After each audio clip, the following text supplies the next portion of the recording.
हफ़ाफ़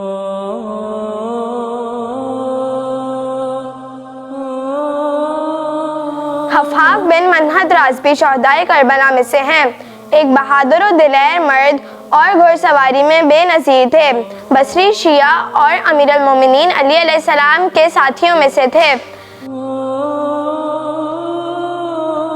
जब इमाम के कूफा की जानिब सफ़र का सुना तो खुद बसरा से करबला के लिए निकले, लेकिन जब तक आप पहुँचे इमाम और आपके असहाब शहीद हो चुके थे। लिहाजा आपने सिपाही उमर साद पर हमला किया, कई अफराद को कत्ल करके खुद शहीद हो गए। यजीद बिन सबीत अब्दी शहदाए करबला में से हैं। इनके 10 बेटे थे। अहले बसरा के नाम सैयदुल शहदा खत मौसूल होने के बाद अपने 2 बेटे अब्दुल्ला व उबैदुल्ला के साथ बसरा से रवाना हुए, लेकिन रास्ते बंद होने के सबब अनजान रास्तों से होते हुए मक्का पहुँचे और इमाम की खिदमत में हाजिर हुए। रोज़े आशूरा आपके बेटे पहले हमले में, जबकि आप फर्दी जंग में शहीद हुए।